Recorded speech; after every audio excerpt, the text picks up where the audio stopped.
தாய் தமிழ் உறவுகளுக்கு வணக்கம். முன்னாள் முதலமைச்சரை எதிர்த்து போட்டியிடும் பிரேமலதா. முன்னாள் முதலமைச்சரை எதிர்த்து போட்டியிடும் பிரேமலதா என்ற தலைப்பில் இந்த காணொலியை நாம் காண்கிறோம். தேமுதிக பொதுச் செயலாளர் பிரேமலதா சுற்றுப்பயணம் சம்பந்தமாக மதுரைக்கு வந்தார். அதிமுக முன்னாள் அமைச்சர் RB உதயகுமாரை சந்தித்து பேசினார்.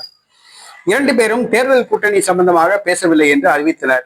ஆனால் பிரேமலதா போடியில் பிரச்சாரம் செய்தார்.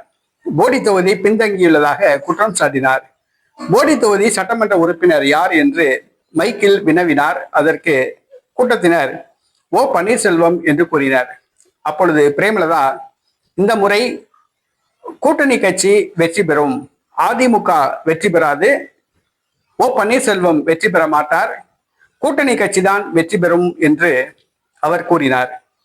போடி நாயக்கனூர் என்பது நாயக்கர் சமூகத்தினர் அதிகமாக வசிக்கிற பகுதி.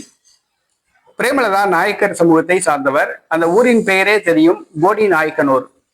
நாயக்கர் சமூகத்தினர் அதிகமாக வசிக்கிற தொகுதி. பிரேமலதா போடி தொகுதியில் போட்டியிட திட்டமிட்டுள்ளார். அதிமுக கூட்டணியில் பிரேமலதா போட்டியிட்டால் போடி தொகுதி தனக்கு வேண்டும் என்று பிரேமலதா கேட்டுள்ளார். மதுரைக்கு வந்த பிரேமலதாவை RB உதயகுமாரும் சந்தித்து பேசியுள்ளார். கூட்டணி சம்பந்தமாகத்தான் பேசியுள்ளதாக கூறப்படுகிறது. ஆனால் இருவரும் மறுத்துள்ளனர். இந்த சூழ்நிலையில் போடி தொகுதியில் கூட்டணி கட்சி வெற்றி பெறும் என்று பிரேமலதா அறிவித்திருப்பது பிரேமலதாவே நேரடியாக களமிறங்கப் போகிறார் என்று கூறப்படுகிறது.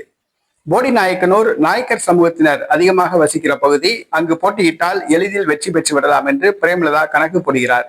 முன்னாள் முதலமைச்சர் பன்னீர்செல்வம் அவர் ஏறத்தாழ ஒரு 4 முறை இந்த தொகுதியில் போட்டியிட்டுள்ளார், வெற்றி பெற்றுள்ளார். ஆகவே முன்னாள் முதலமைச்சர் பன்னீர்செல்வத்தை எதிர்த்து பிரேமலதா போட்டியிடுவார் என்று கூறப்படுகிறது.